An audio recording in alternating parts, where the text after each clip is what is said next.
President and Chief Executive Officer of the Pacific Research Institute out in San Francisco. That's a think tank. And she's the author of a brand new encounter broadside called The Cure for Obamacare. I think it's coming just in time. Sally, welcome to today's Issues.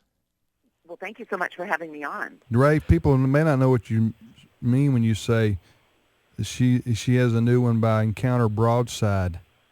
Well, they have a whole series of these short little statements. They're bigger than pamphlets. They're smaller than books, but they're discussing some of the current ethical, political, moral, in this case, healthcare issues that gripping the nation. And this one is called The Cure for Obamacare.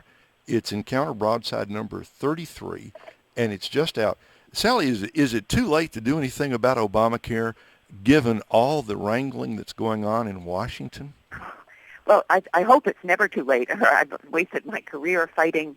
I'm originally from Canada, and at the Fraser Institute, we fought the single-payer Medicare for All system, published an annual report called Waiting Your Turn, A Guide to Hospital Waiting Lists in Canada. And of course, I moved to the U.S. in October 1991, 22 years ago.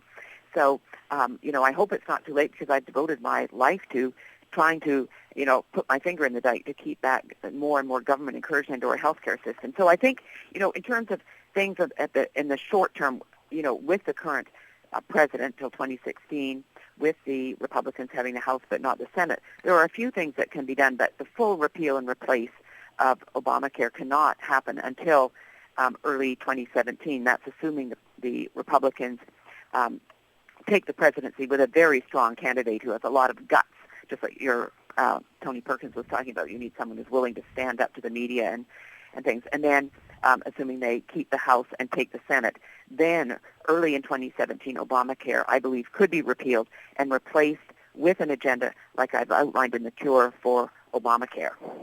Well, between now and then, Sally, what realistically given the state of Republicans controlling the House and Democrats the Senate and the White House, what realistically can we hope for over the next couple of years that might be accomplished by the Congress?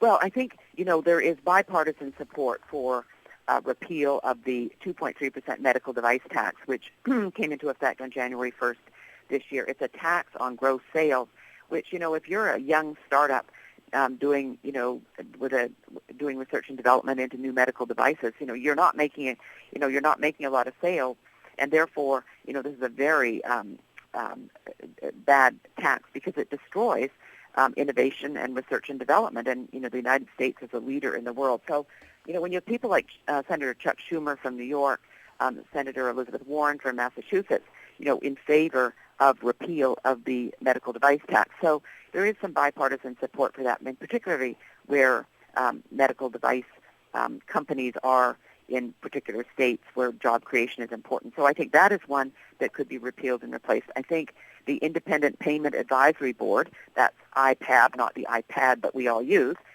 which is will be a 15-member panel. No one has been appointed as yet by the president, and they were supposed to have been appointed by April. And I think it's partly because the president realizes he doesn't have a lot of support for IPAB. But I think that is another one because some Democrats don't like it. It's a way of controlling costs in Medicare, and the real control will be on the fees paid to doctors because you can't cut back on care under IPAB. So that is one I think that can also be repealed. I think that new 3.8% Medicare tax on unearned income, I think very few people right now realize that, if you earn $200,000 this year, next year in your and you have capital gains or dividends and things, you're going to have to pay 3.8% tax on the overage. And if you are a couple earning $250, it's really anti-marriage because if a single person can earn $200, be exempt up to $200, but a family can only be exempt up to $250,000. I think that's another one when people realize next April when they're filing their tax returns, if they have dividends and interest that they're going to have to pay this tax, they're going to be really upset. So I think that is another one that that could be repealed. The House voted already to repeal the employer mandate. The president in July announced a delay of 1 year on the employer mandate, but the House also voted to delay for 1 year the individual mandate. I would like to see the individual mandate repealed, but if not repealed, at least delayed for one year, because I think it's unfair. It's unfortunate that Chief Justice John Roberts upheld the individual mandate in the ruling last June, a year ago June, on the constitutionality of the Affordable Care Act. So those are a few of the things that I think could, in the meantime, be repealed and replaced. We've seen, the president's made a lot of delays, introduced a lot of delays. As I say, the employer mandate, no income verification for eligibility for the tax subsidies for purchasing insurance in the exchange. I'm excited that Diane Black and Senator David Vitter are, very upset about this. So that's something. But that was a delay. Then also we saw the caps on out-of-pocket expenses. That is being delayed. The small business exchange is being delayed for 1 year, in the sense that they're only going to provide one plan right now. So in order to have access to a number of plans, that won't happen at least until January 2015.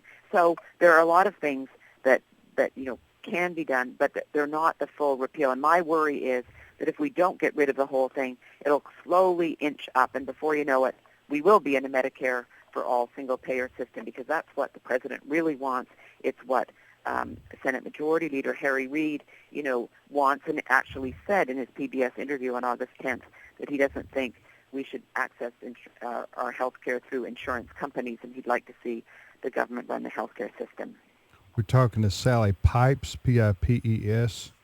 She is a president and chief executive officer of the Pacific Research Institute. And the book that I have, it's, as Ray said, it's an easy, short read. It's a kind of a hybrid between a book and a booklet. It's called The Cure for Obamacare.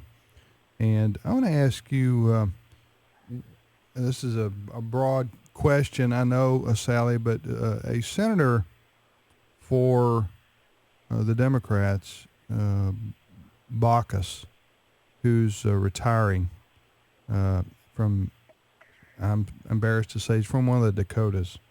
It's actually Montana. Well, then I'm completely wrong. Close. Yes. He's from Montana. My apologies to people listening in Montana. But anyway, Senator Baucus himself, a Democrat who helped get Obamacare through a few months back, and it's been noted by some in the media, called Obamacare, quote, a train wreck, and looking ahead. And, the majority, consistently, the majority of the American people, 60+%, say they oppose Obamacare such that they understand it. And maybe that's the reason they oppose it. They don't even understand it. Although it must be noted that they did reelect the very man whose name is attached to it. So I don't know what that says exactly about Obamacare. But how do you, what's the train wreck part of this deal here? Is it just it's just a one big mess? Is that it? Yeah. Well, you're absolutely right. I mean, the polling for pushing for repeal of the legislation among American people has really been going up, and I think we're up to about 57% of Americans would like to see the Obamacare repealed and replaced.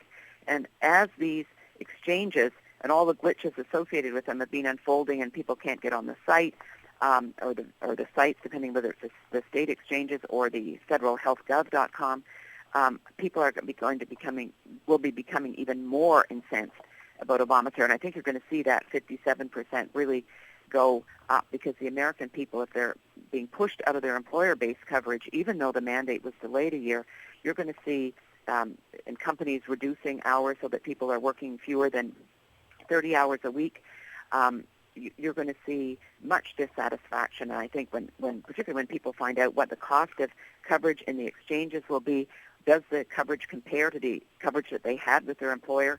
Because I know that some of the plans, will have fewer doctors, fewer hospital networks. People are going to be very, very upset about that. So when a couple of months, probably in July, Senator Baucus was talking to Kathleen Sebelius, was testifying before Congress, and Senator Baucus said that he thought the exchange, the enrollment for the exchanges, which opened on October 1st, he thought that it could be a train wreck coming down the track because he didn't think the exchanges would be ready. And certainly we've seen that. Colorado, Oregon, and D.C. have had to delay the opening of their exchanges. The 36 states that are allowing the federal government they'll be part of the federal government exchange.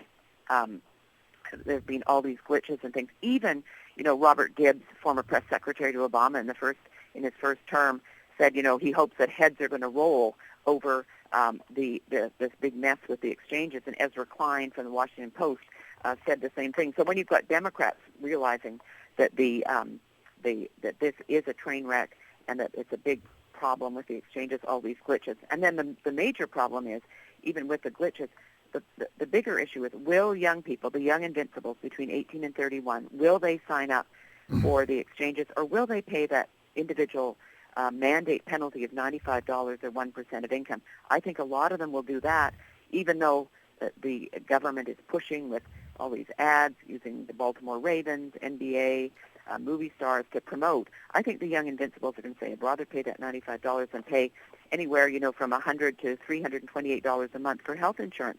That is going to cause a collapse of the exchanges because the people in the exchanges will be people who are older and sicker, and there won't be the young people to build up the pool to cover the cost, and it's going to push private insurers out of the market because they won't be able to survive, and that will be the path which, of course, President Obama, and Senator Harry Reid want.